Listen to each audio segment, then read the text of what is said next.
This is a special, urgent message. Haiti is having a very, very, very difficult time.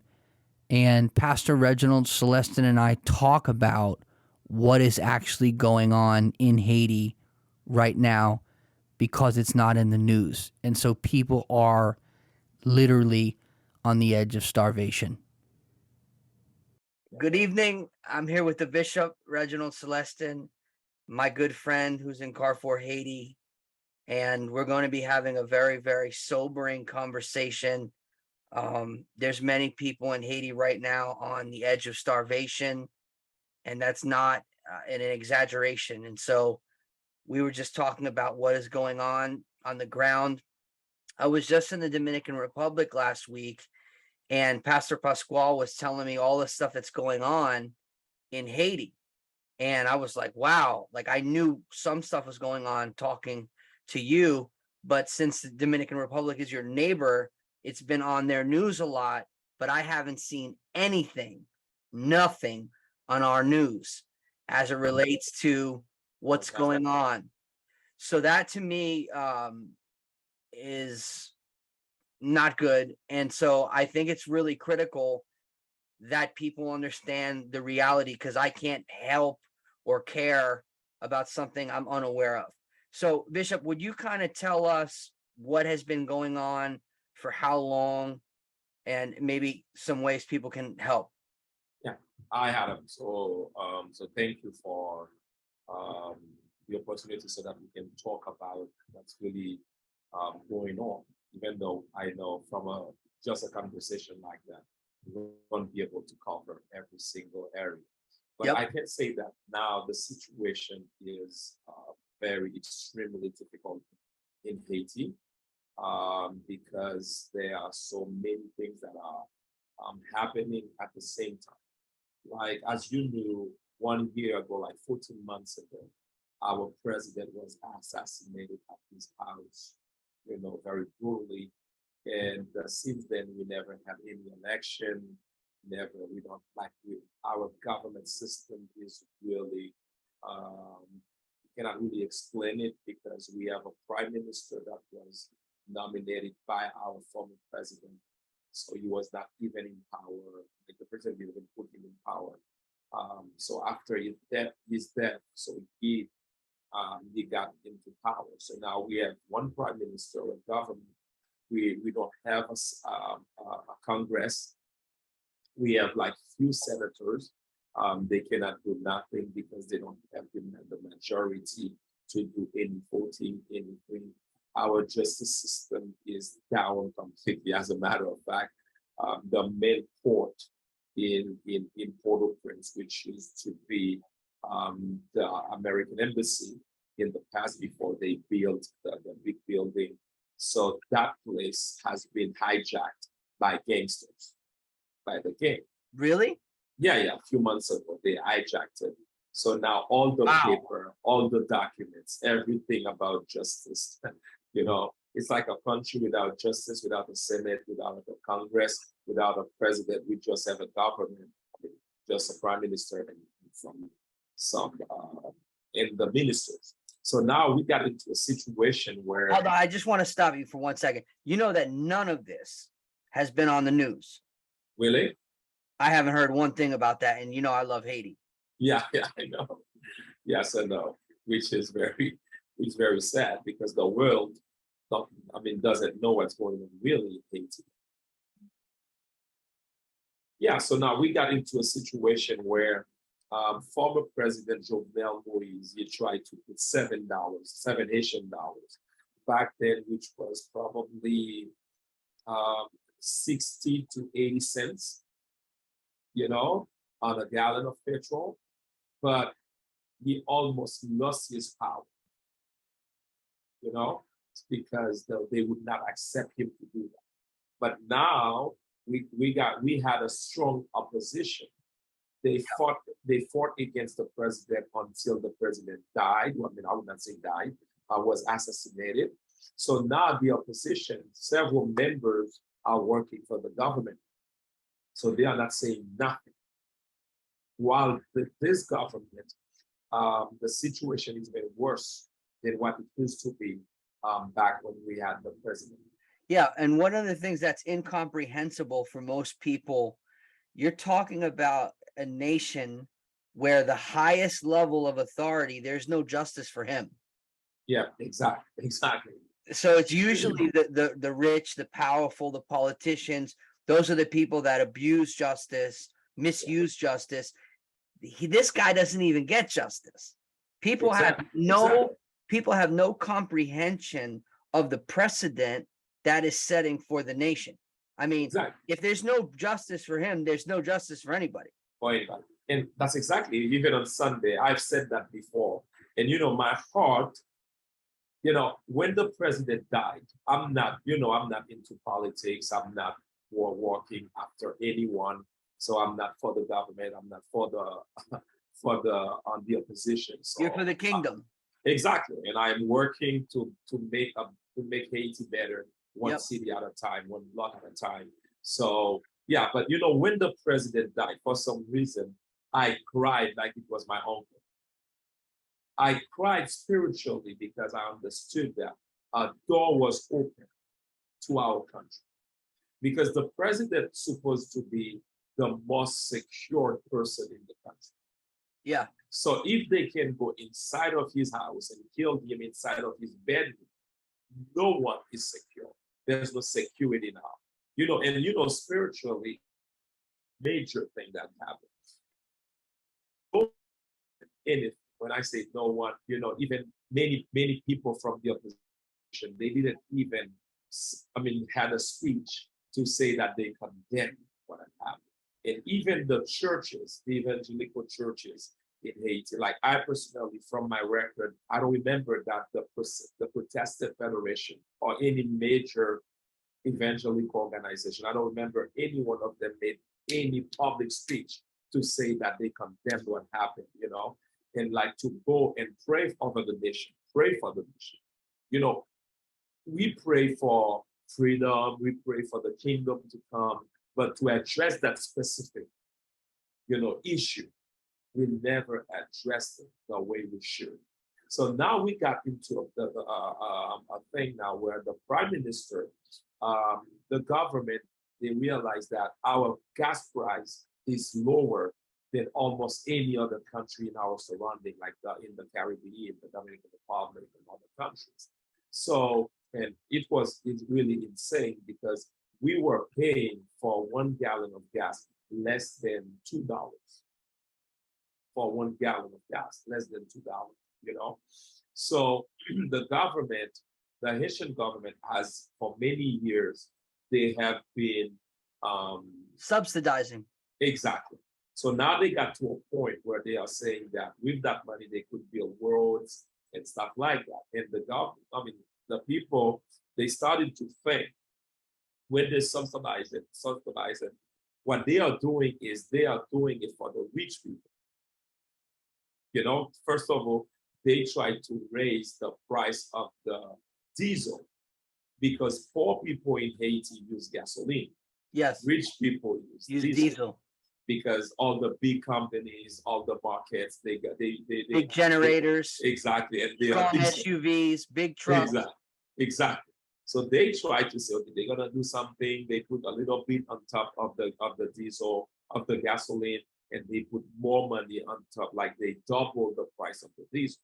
So, but we know that it was a trick, but they would have to somehow, raise the price of the gas. So now, a few weeks ago, they were thinking of doing it. And then finally they published it and they even more than double the price of gasoline, and they put even more money on top of the diesel. And now the population is really, really bad.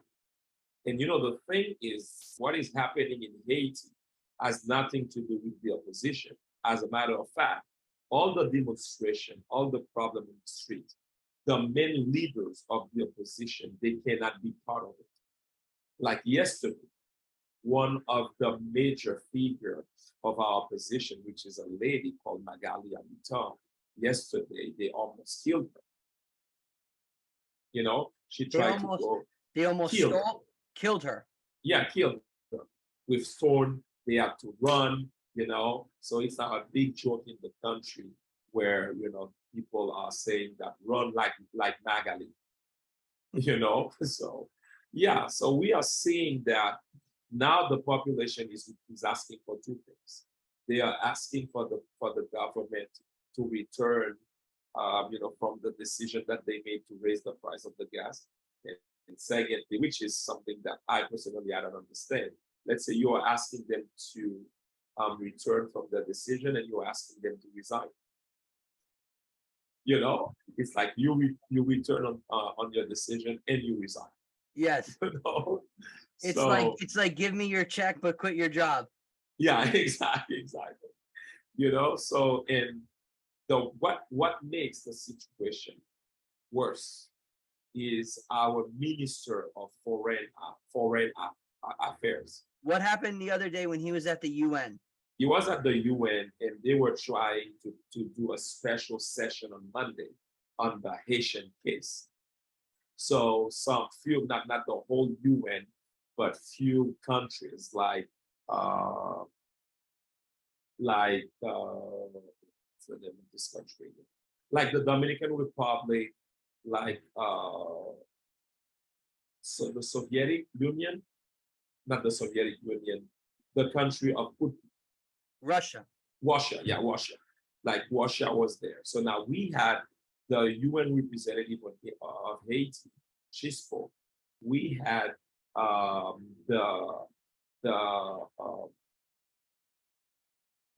the food FAO. They were there and they were talking about the situation is very tough. And he was the third person to speak. And he said in front of everyone that the situation in Haiti is under control. Tell them the meme that they made about him. They said, they put his picture and they said, here is so and so, the Haitian Minister of Foreign Affairs, who is foreign to the Haitian affairs. Yeah. And so he's the Minister of Foreign Affairs, but our affairs are foreign to foreign him. to him, exactly. Yeah. So that's it. This is so it's interesting. In every culture, memes come up. That's the one thing that we all have in common. Exactly. So but people don't understand the gravity of this because with really high gas prices, that brings the price of everything up. Food, because most of your stuff is import. Yeah. So explain to people how, you know, how that people are on the edge of starvation. Like, when was the last time you had gas in a gas station in Haiti? People have no idea what you're about to say. I personally, I can't even remember. I would say probably 2-3 months. That long? Yeah, I think even when you came to Haiti, the last time you came to Haiti, there was gas in some gas stations, but the one gas station by the airport, people were so shocked and so lined up, we got into a traffic jam, and that helped me miss my flight. Exactly, and you remember that. So since that period of time, wow, even before, it was very difficult. So even after, yes, because I remember because you had gasoline in the SUV. Exactly, and we were like, we smell like gasoline. And you were like, you're the only white that will go through this. But yeah, that's so crazy. So you're talking about, like, let's give a low estimate so that we're not exaggerating. So you're talking about at least 2 months, 2.5 months since gasoline stations were full of gasoline. So that means that the little bit of gas that's still in the country, the price is rising. So you paid how much for a gallon of gas in Cavaillon the other day to run a generator? It's $1,000 Haitian. And yesterday, someone told me today that 1 gallon costs now $1,100, which is almost $50 for 1 gallon. So that's why you have there's no motorbike. There's no, like, our service in Lekai now. Since we have couple solar panels, So we are running the sound system at the church with solar. Yeah. And the worst, I mean, the other thing is it has been raining a lot in the southern part of Haiti. Wow. So that's not that's not that good for solar. No, no. So what was when you last went to Cavaillon, what happened? Okay. When When you I tried tried, when you when I tried, tried to go, like 3 weeks ago, 3 Sundays ago, I left Cavaillon on August the 18th. This is when I left the Cavaillon.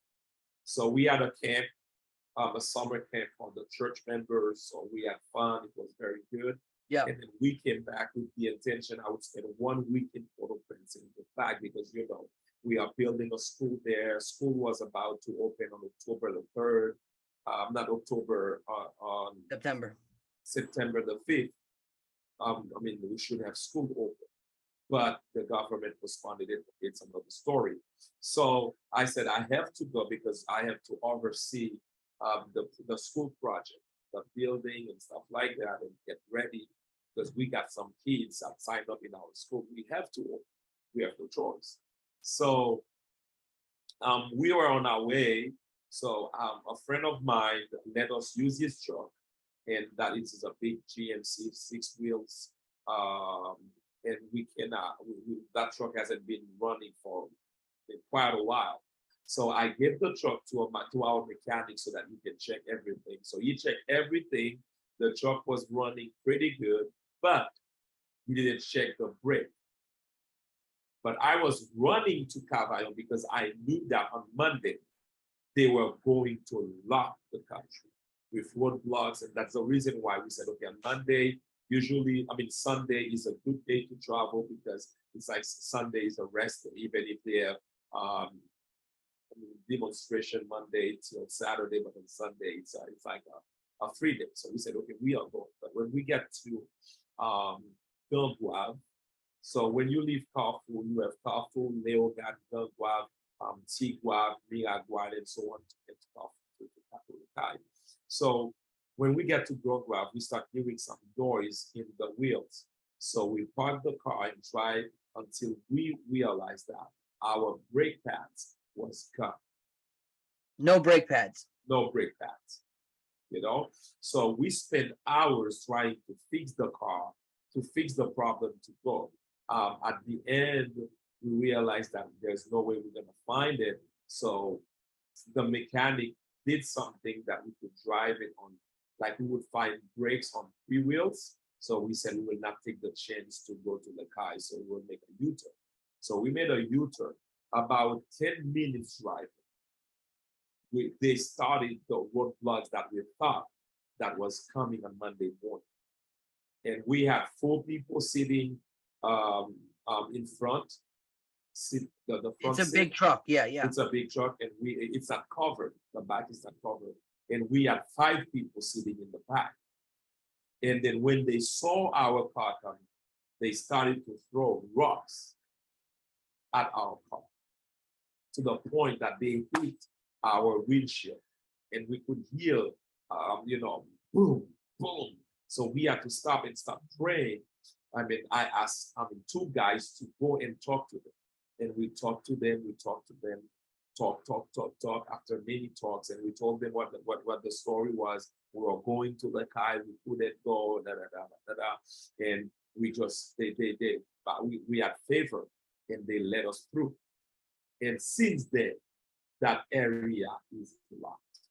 Okay, so just so people understand, because you and I were going to do a crusade last year, and we got 3 trucks deep, a sound system, everything, thousands of dollars of equipment, and a main highway to the south of the country is blocked off, and we couldn't even get there. So for some people, this is incomprehensible. So what he's talking about is the main road, the main highway to get from the north to the south. So the nation is shut down. So this is affecting gas, food, everything's becoming expensive and scarce. So this is a really, really critical issue, especially for the really poor and for those who are outside the main city. That's Yeah. why people are literally on the edge of starvation. So for those of you who are listening and watching, you could go to weseejesusministries.com/give/projects, and there's a picture of Pastor Reginald that talks about him and his beautiful family, about caring for those who care for people. And you can give there so that we can bless his family and he can keep on feeding people. Now, even feeding people is very discreet. Why? Now, it has to be discreet because when you live in a, sometimes let's say that there is a problem in Cavite and we are gathering people from Port-au-Prince to go and help. Now, it's not one seat, it's the whole country.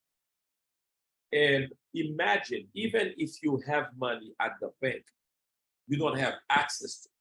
Our banks have been closed for 2 weeks. Last week, they tried to open for only 2 days. Like in Carrefour, I haven't seen no bank this week. Closed. Wow. Even if you had the money. And Carrefour is a suburb. This is important. It's a suburb of Port-au-Prince with almost 1 million people. So no, Port-au-Prince is about 3 million people though. No, I know, but Carrefour, yeah, Carrefour is almost 1 million people. Yeah. So it's not a small city. No. So he's talking about a big city with no banks. No banks. And in a culture where people live day to day. Exactly. In a culture where a lot of people don't even have refrigerators. What's the point of having a refrigerator when you don't have electricity? There you go. Yeah, now their cell phone is everything. Their television, their radio, their everything. So when banks are closed, now businesses have to close. So all the businesses are closed. Banks are closed. You will find few people with like grocery stores, people selling food, rice, beans, and stuff like that. And most of them, they are selling what they had in reserve because there's no truck coming with all these roadblocks. If you order food, they cannot bring the food to you because of all these roadblocks. So this is Carrefour. Carrefour is close where you can manage to find few things. It's a big city. We got enough. We got things. But now imagine you've been to Cavaillon. Cavaillon depends in majority from Port-au-Prince. Yeah. Everything. There's no connection between Lekai, which is the main city, to Cavaillon. Roadblocks, if there's no car going, stuff like that. That's why we have in Cavaillon for the first time. Wow. The Cavaillon is cut off because there's no communication. Why? No telephone. Tell the people why. The reason why is what do the antennas run on? Sorry, what are the runs on what? Generator. Gasoline. So gasoline, not diesel. Diesel. Mostly diesel.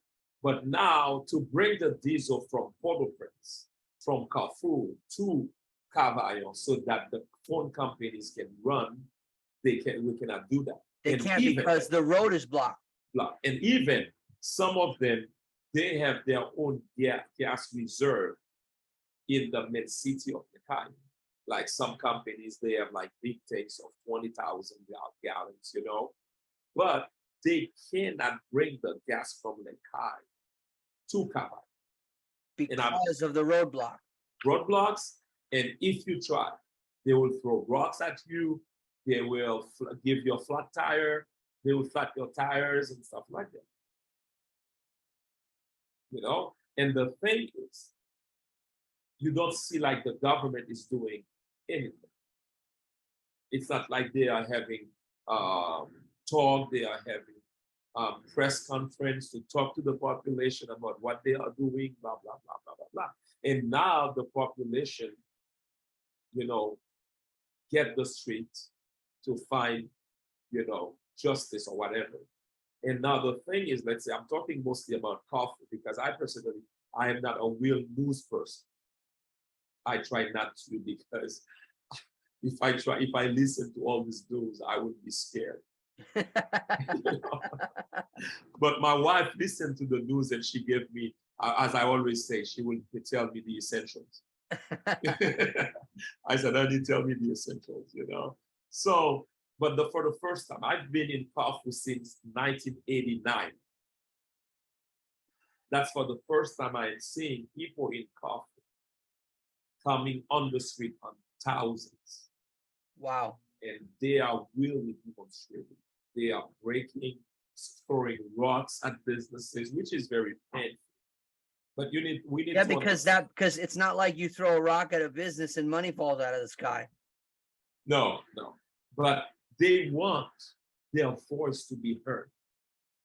Yes, this is one of the things that I have tried to explain to Americans is that when someone's voice isn't heard, violence is next. Exactly, exactly.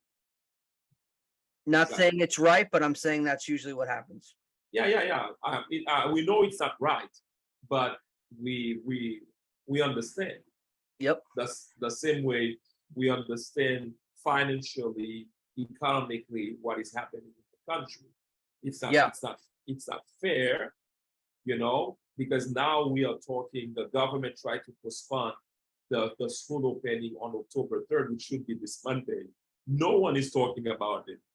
I even joke to say, I think even the Minister of Education, he forgot that school was supposed to open on the 3rd. Yeah. No one is saying nothing. So people are not. I want people who are listening around the world to really think about this. That the nation is at such a standstill that nationally they postpone school a whole month, and they really don't know if it's even going to start from when they first even postponed it. Yeah. I mean, this is a mounting crisis, and I don't know if anyone knows or cares. And I think that if people would know, they would care. Yeah. So if someone wants to give directly to you and to what you're doing in Haiti, how can they do that? We have PayPal. Yep. For PayPal is investment, KAG at gmail.com. So if you want to give directly to Reginald, it's investment, KAG at gmail.com. That is the email that you could send finances to Pastor Reginald, and so you can help him and the work they are doing in Haiti.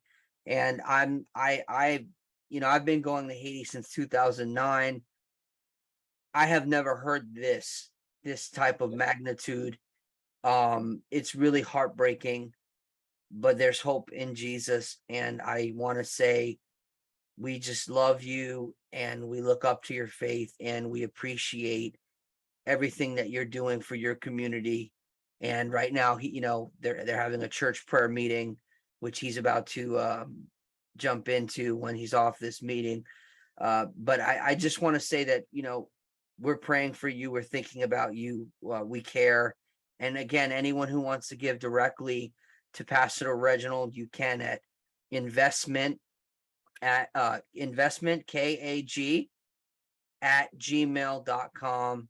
And you can help him feed folks because the need is urgent. And people are literally on the edge of starvation. Like, that's not an exaggeration or a manipulation. This is the reality. Banks shut down, schools shut down, the national highway in various places shut down, which doesn't let vehicles through. I just want to let people hear and feel the gravity of the situation. So I hope that that's helpful for them to at least hear about it and understand the situation. Thanks for being with us, Reg. Yeah. Now, just before we go, I wanted to say something. And the worst part of it all, Adam, is the fact that if it was an earthquake, if it was a flood, like a hurricane, Yep. people would understand. Yes. And this is why the situation is very scary. because it's like a normal country, but it's not like a civil war where people are shooting at people, but people don't have access. And it's a day by day culture. Yeah, it is. So it's not like you have insurance, you will get paid at the end of the month and stuff like that. So people, they have to hit the street, hit the road in order for them to make a living. Imagine a tap driver. They make enough to live one day at a time. But now imagine a father with 4 children and a wife to feed every day who cannot drive for about 2 weeks. Yeah. Imagine a motorbike driver. So imagine a street vendor. I want. Thank you Yeah. for humanizing it. Go ahead, keep going. Yeah. So imagine someone who has to go downtown Port-au-Prince with, let's say, $10 to get $10 worth of sweet potatoes, vegetables, and bring it to Port-au-Prince, to Carrefour, and sell in order for that person to make like 20 Haitian dollars, like couple US dollars in order to feed their family. So meaning that means that $10 is gone. They've been eating it. And I am telling you, we've been doing our best to address the situation. As you know, we put together, we are targeting to give a food kit to 150 families. So we are grateful. So far, we've already distributed 69 food packets. Great. Yep. But imagine you go to a family with $45 worth of food, which is nothing comparing to what we used to get for $20. Everything price doubles, price 4 times, 4 times more. Like, you go to a family without discrediting, they don't even know that you are coming, and you knock at the door, you open the door, you got some people crying, weeping, thanking God because they didn't know what they would eat. Like, there is a family in Pavillon. So when they brought the food to that family, the lady cried, praised the Lord, and she started weeping simply because she didn't know what her children would be eating. One guy, we gave him a food pack, and then he proposed to sell us some flower trees. He planted like 150, which is a flower that you use to make like a nice separation on your land. He wanted to sell that to us, and we had to tell him it's not time to buy flowers. I would need the flowers, but I would not use the money to buy flowers now. It's not time to buy flowers. So now Wow. I'm giving you a last example. There is one lady that I know since 2006. She would never ask you for anything. Last week, she ran after me. I came to the office because now motorbike is too expensive. I walk, and I'm trying to teach people. The bishop is walking. This is not easy. Yeah, even today, I came from my house to the church. I had to walk. I was not going to pay like $2, to pay a motorbike. I took my 2 children and we walked from home to the church. So that lady, she went after me to ask me for the equivalent of less than $1 to be able to buy a meat pie. And it was already 3:00 p.m. Yeah. So I'm saying that just to tell you that the situation is real, but no one would be talking about it because they cannot see it. Yes, it's not. I'm telling you, it's not on the news. Yeah, yeah. And I'm saying that even people in Haiti living it, they don't see it. No, they don't see what's coming. Like, I am seeing, if things continues like that, I am seeing by the end, like 2 more weeks, we will hear some people really starving, mostly in the countryside, in the remote area. In the remote area. So we're gonna see that, but no one would talk about it because it's not a flood, it's not an earthquake, it's not like a major catastrophe. Yep. It's a slow death. Well, Exactly. it's the same as the clean water. Exactly. Exactly. Thousands and So thousands of people die every day. Nobody cares. Nobody says anything. And I'm like, hey, I want to bring water filters to Belize, and people look at me like I got 4 eyeballs. yeah, You yeah. know, We had a saying in Haiti: microbes don't kill Haitian. For a microbe to kill a Haitian, that microbe should be the size of an elephant. Yeah, people.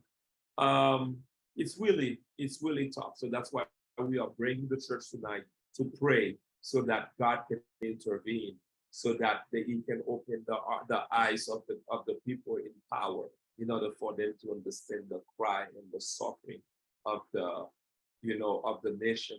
And even today, in order for us to have a service, we had to pull gas from the tank, from a car tank. In order to distribute the food today, we had to take the gas from the car tank, like the reserve, the yep. so which They had creates to another. take people have to hear this, and they had to take gasoline out of a car, put it into a generator so that they could have service, because without the generator, there's no electricity. I Exactly. And want without, people to hear this, because people are, I'm telling you, people are not, they're not aware of this reality. yeah, And I appreciate you helping make people aware, because we cannot help what we're not aware of. yeah. So thank you. And when things like that happen, I personally I am thinking you are taking what you have that could be used for an emergency. Let's say someone is sick, there is an emergency, and now you are emptying your tank to put in a motorbike in order to deliver food. Yeah, because that's an emergency too if they don't eat. Exactly. You have And to so, you and have this to is the thing. choose. This is the thing that people don't understand. Navigating, pastoring in a culture of poverty, almost everything is urgent when it shouldn't have to be, but that is a result of poverty Exactly. and a mounting crisis. So And anyway, if this is on your heart and you want to help, you can go to weseejesusministries.com/give/projects, and there is a project there that says caring for people who care for people, and we can bless Pastor Reginald, his wife and children, and their ministry. And again, if people want to give to you, they can give to you at investment KAG@gmail.com. Is that correct? yeah, if they want to give directly, because even on We See Jesus Ministry, they are still giving to us. Yep. Either way. Yeah. Either way. So we appreciate you guys. Thank you for being with me, Bishop. Thank you to you for making our voice heard, so We that love you. people can understand the situation. We love you, and can't wait to be back in Haiti when the dust settles a little. Yeah. So when there's gas. I need gas at least. Yeah. Because the airport, people don't even realize the airport that I would fly is not even open. So it's like if I wanted to come, I need like an army tank. Anyway. Yeah. I hope to see you soon. Yeah, hope to see you soon. So thank you.